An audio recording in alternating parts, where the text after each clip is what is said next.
ഉറ്റവരെ ഉരുളെടുത്തതിന്റെ തീരാനോവിലാണ് വയനാട് മുണ്ടക്കൈ ചൂരൽമല നിവാസികൾ. ഹൃദയഭൂമിയിൽ അതിജീവനത്തിന്റെ പാത തേടുകയാണ് ദുരന്തത്തിൽ ബാക്കിയായവർ. ദുരന്ത തീവ്രതയുടെ നടുക്കുന്ന ഓർമ്മയിലാണ് ഇന്നും പ്രദേശവാസികൾ. വിവരങ്ങളുമായി അരുൺ വിൻസെന്റ് ചേരുന്നുണ്ട്. സൈമ 2024 ജൂലൈ 30 വയനാട്ടുകാർക്ക് ഒരിക്കലും മറക്കാൻ കഴിയില്ല. തങ്ങളുടെ പ്രിയപ്പെട്ട 298 പേരുടെ ജീവനുകളാണ് ആ രാത്രിയിൽ ഉരുൾ എടുത്തുപോയത്. 2 വർഷങ്ങൾക്കിപ്പുറം അവർ അതിജീവനത്തിൻ്റെ പാതയിലേക്ക് കടക്കുകയാണ്.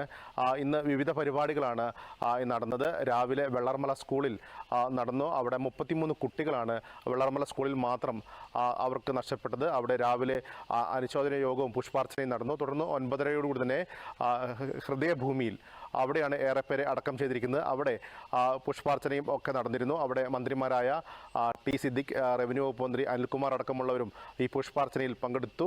ഏറെ ഹൃദയവേദകമായ കാഴ്ചയാണ് കാണാൻ കഴിഞ്ഞത്. തങ്ങളുടെ പ്രിയപ്പെട്ടവരെ നഷ്ടപ്പെട്ട ഒരുപാട് പേർ ഈ ചടങ്ങിലേക്ക് എത്തുകയും അവർ കണ്ണീർ വാർക്കുന്ന കാഴ്ചയാണ് നമുക്ക് അവിടെ കാണാൻ കഴിഞ്ഞത്. തുടർന്ന് ഉച്ചയ്ക്ക് ശേഷം ടൗൺഷിപ്പിലും അനുശോചന യോഗം ചേരുകയും ചെയ്തിരുന്നു.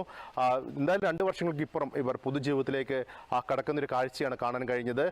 ദുരന്തബാധിതർക്കായി സർക്കാർ നിർമ്മിച്ചു നൽകുന്ന ഭവന പദ്ധതിയുടെ 1ാം ഘട്ടം പൂർത്തിയായി. ആദ്യഘട്ടത്തിൽ 178 പേർക്കാണ് ഇപ്പോൾ വീടുകൾ കൈമാറിയിരിക്കുന്നത്. ഇവർ ഇവിടെ താമസം ആരംഭിച്ചിട്ടുണ്ട്. ബാക്കിയുള്ള 149 പേരുടെ വീടുകളുടെ നിർമ്മാണ പ്രവർത്തനങ്ങൾ നടക്കുകയാണ്.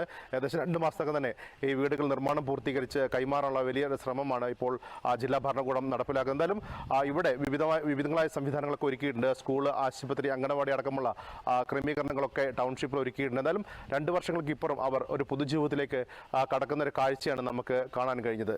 വയനാട്ടിൽ നിന്നും ദൂരദർശൻ വാർത്തകൾക്ക് വേണ്ടി അരുൺ വിൻസെന്റ്.